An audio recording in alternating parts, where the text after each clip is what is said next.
स्वधर्म आपको रास्ता दिखाएगा।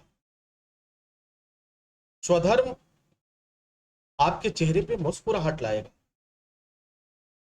सबसे पहले समझते हैं स्वधर्म होता क्या है, स्वधर्म है क्या। देखो, स्व शब्द है, स्व जो शब्द है उसका जो प्रयोग किया गया, स्व स्व का मतलब होता है स्वयं, सेल्फ। और धर्म, इस धर्म के कई रास्ते निकलते हैं, इस धर्म के कई मायने निकलते हैं, इस धर्म के कई मीनिंग हैं। स्व का मतलब तो हमने समझ लीजिए स्वयं, सेल्फ। और धर्म, धर्म का मतलब क्या। तो धर्म का मतलब जो हुआ वह होता है, कहता है कर्तव्य, आपका कर्तव्य, खुद की जिम्मेदारी, खुद का कर्तव्य, स्वधर्म। अब आप कहेंगे कर्तव्य अर्थात धर्म का मतलब कर्तव्य हुआ, नहीं। धर्म का जो मतलब हुआ, धर्म क्या है, एक सकारात्मक शब्द है, एक ऐसा मार्ग है, एक ऐसी दिशा है, दिशा देने वाला शब्द है जो हमें जानने के लिए विवश कर देता है। ये जानो, स्वधर्म को जानो, अपने धर्म को जानो। और मेरा धर्म क्या, इस धर्म से ही हर ज्ञान निकला हुआ है। बुद्धि, विवेक, जितने भी हमारे शोध, रिसर्च इस धर्म शब्द से चल रहे। यह धर्म शब्द अपने आप में बहुत ही विशाल। धर्म मार्गदर्शक है, धर्म वह शक्तिपुंज है जो आपको दिशा दिखाता है। धर्म आपको सकारात्मक मार्ग भी दिखाता है और धर्म आपको नकारात्मक मार्ग भी दिखाता है। अब इसको मैं और सरल करता हूं, अध्यात्म की गहराई में न जाते हुए सरलतम शब्दों में मैं इसे आप तक पहुंचाने का प्रयास करता हूं। आपका धर्म क्या है। एक बच्चा जब मां के गर्भ में आता है तो उस समय माता और पिता का यह परम धर्म बनता है कि उस दिन से उस बच्चे की के बारे में सोचे, क्योंकि एक जीव आपके गर्भ में पल रहा है। तो उस समय से हम क्या सोचते हैं, सकारात्मक विचार रखते हैं, अच्छी बातें करते हैं, अच्छी सोच रखते हैं। क्यों रखते हैं, इसलिए रखते हैं कि हमारे गर्भ में जो बच्चा पल रहा है उस पर एक सकारात्मक प्रभाव पड़े, उसका बुद्धिक विकास जो है, बौद्धिक विकास, सकारात्मक सोच से बौद्धिक विकास की शुरुआत होती है और नकारात्मक विकास से, नकारात्मक सोच से बौद्धिक विकास पर अंकुश लग जाता है। विकास होती, विकास होगा, लेकिन क्या होगा, उस पर एक अंकुश लग जाएगा। ठीक है। अब देखो, कुछ वक्त गुजरता है और गुजरने के बाद गर्भ से बच्चा बाहर आता है। 9 माह बाद बच्चा गर्भ से बाहर आए। बाहर आने के बाद यह धर्म कहता है अब अपने स्वधर्म को मानो। पहले क्या था, वहां भी हमने स्वधर्म को अपनाया, यहां भी अपने धर्म को अपनाया। अब बच्चे की देखभाल करनी है, बच्चे की परवरिश करनी है। बच्चा छोटा है, ना तो वह बोल सकता है ना मांग सकता है, लेकिन देखो इस प्रकृति की विडंबना देखो, बच्चा हर बात बोलता है, कहता है और माता पिता समझ लेते। बच्चे का स्वधर्म कहता है कि भूख लगी है, कुछ तो करना पड़ेगा। अब बच्चे के सामने एक समस्या आती है, बोलूं तो बोलूं, मुझे तो भाषा आती नहीं, ना तो मुझे अंग्रेजी आती, ना भोजपुरी आती, ना हिंदी आती, ना बांग्ला आती, ना पंजाबी आती, ना मराठी आती, बोलूं क्या। तो इस प्रकृति ने कहा चिंता मत करो, तुम्हारा स्वधर्म तुम्हारे साथ है, तुम्हारा स्वधर्म तुम्हारे साथ है, चिंता मत करो। उसने कहा धर्म तो साथ है मेरे, जन्म हुआ है तो धर्म भी आया, मैं आया। तो स्वधर्म का मतलब हुआ खुद, आप जो है आप ही स्वधर्म है। उस बच्चे ने कहा कि मुझे भूख लगी, करूं क्या? तो प्रकृति ने कुछ करने की जरूरत नहीं है। तो उस बच्चे को बड़ा दुख होता है, बच्चा दुखी होता है। जब वो बच्चा दुखी होता है तो प्रकृति क्या करती है? मुस्कुराती है। और जब प्रकृति मुस्कुराती है तो बच्चे को क्या होता है? दुख होता है।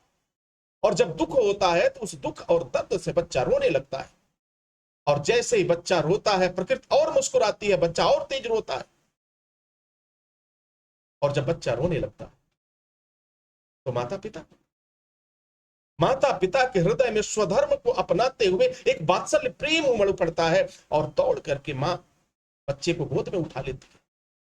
अगर पिता ने सुना तो दौड़ करके वह बच्चे को उठा लेता है, रोने नहीं देता। अब जरा सोचो, बच्चे ने अपने स्वधर्म का पालन किया, माता पिता ने अपने स्वधर्म का पालन किया, प्रकृति ने अपने स्वधर्म का पालन किया, सबने अपने अपने धर्म का पालन किया। तो धर्म का जो मूल है वो क्या है? वर्तमान परिवेश का परिस्थिति, वर्तमान परिवेश की परिस्थितियां और उस समय का आपका वास्तविक कर्तव्य धर्म है। दूध पिया बच्चे ने, और जैसे दूध पिया उसे शांति मिली, पेट की जो ज्वाला है, अग्नि की ज्वाला है, वो ठंडी हो गई।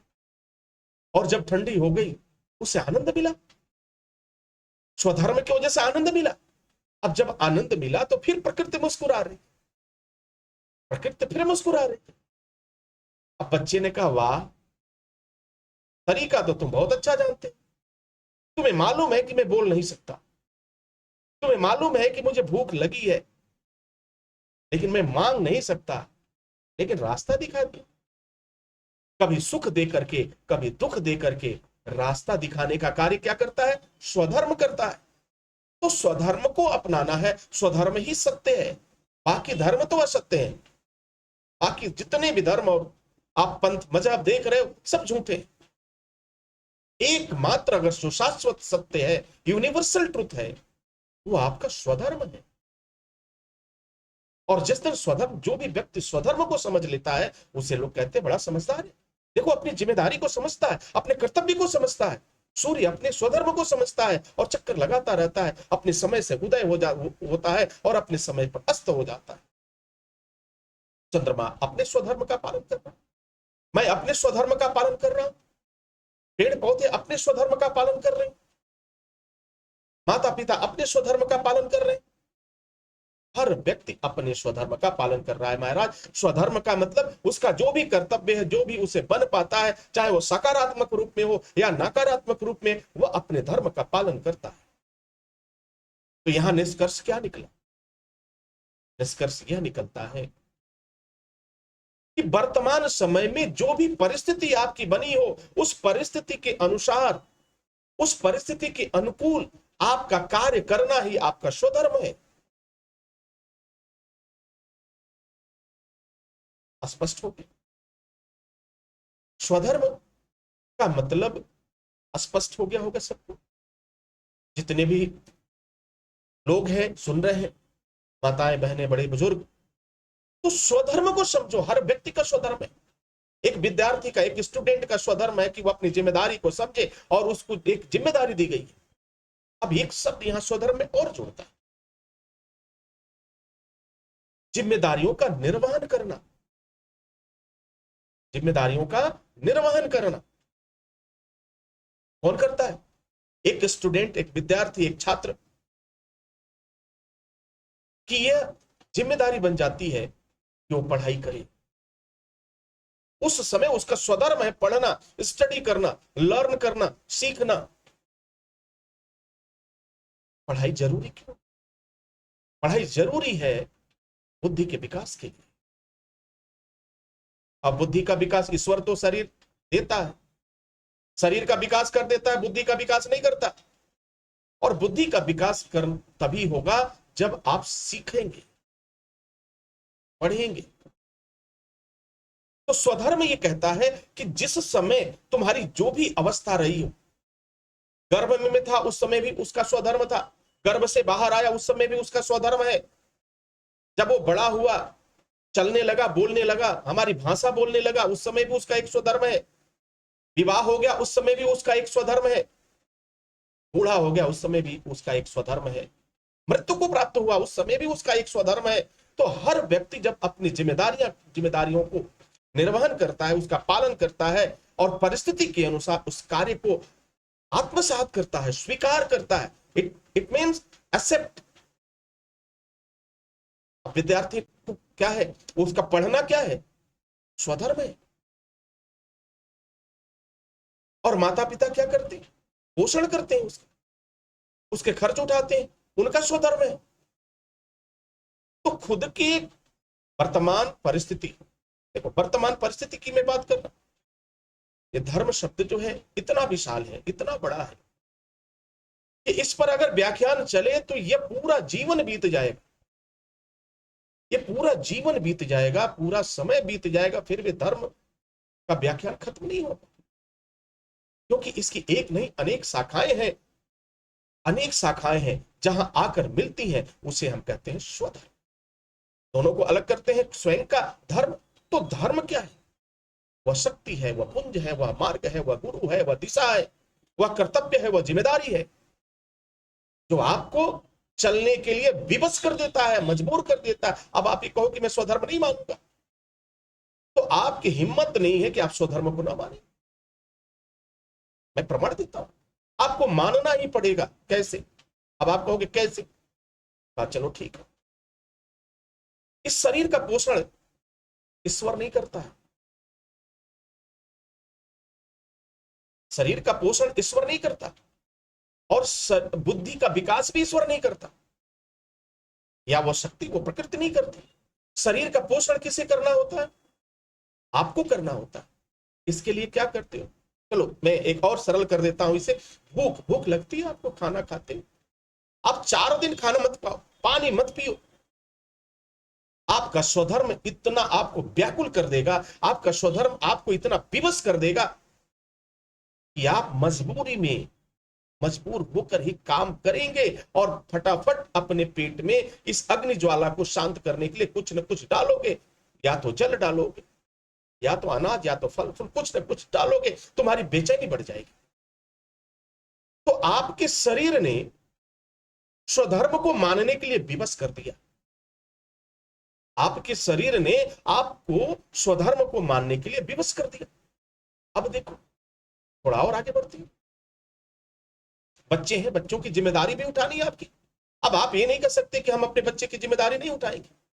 जब तक विवाह नहीं किया तब तक तो जिम्मेदारी आपको उठाना ही उठाना है, चाहे रो के उठाओ या गा के उठाओ ना, बोलो हाँ या ना, सही है, उठाना तो है। तो वह स्वधर्म, आपका स्वधर्म आपको विवश कर देता है। बीमारी होती है, हमारी इच्छा नहीं दवा खाने की, लेकिन बीमारी कहती है कि नहीं, तुम्हारा स्वधर्म है, इसे ठीक करो। मैं आई हूं तो मुझे भगाना होगा। कैसे भगेगा? दवा से भगेगा। तो वर्तमान समय की परिस्थितियां जो भी डिमांड करती हैं आपसे, जो भी मांग करती हैं, और उसको पूरा करने के लिए जो आप कार्य करते हैं, वही आपका परम सत्य होता है, परम स्वधर्म होता है, और यही वास्तविक सत्य है। इसके अलावा कुछ भी नहीं है। इसीलिए मैंने कहा स्वधर्म को अपनाओ, जीवन खुशहाल हो। किसी प्रपंच में पढ़ने की आवश्यकता नहीं है, किसी भ्रमजाल में पढ़ने की आवश्यकता नहीं है। सिर्फ अपने स्वधर्म को समझो, और जिस दिन स्वधर्म को आपने समझ लिया, आपका जीवन धन्य हो जाएगा। आपके जीवन में कोई दुख नहीं होगा, आपके जीवन में कोई परेशानी नहीं होगी, और फिर खुशहाली खुशहाली होगी महाराज, खुशहाली खुशहाली होगी। तो जहां तक परमपिता परमेश्वर और गुरुदेव भगवान की जो कृपा है मुझ पर, उसके हिसाब से मैंने, उसके अनुसार मैंने आपको स्वधर्म को समझाने का प्रयत्न किया। और मैं उम्मीद करता हूं, विश्वास करता हूं कि कुछ, बहुत तो नहीं, लेकिन कुछ तो समझ में आ गया होगा, कुछ तो समझ में आ गया होगा, आपके सभी शंका समाधान हो गए होंगे। तो स्वधर्म को अपनाना ही बुद्धिमानी, स्वधर्म को अपनाना ही आपकी क्या है?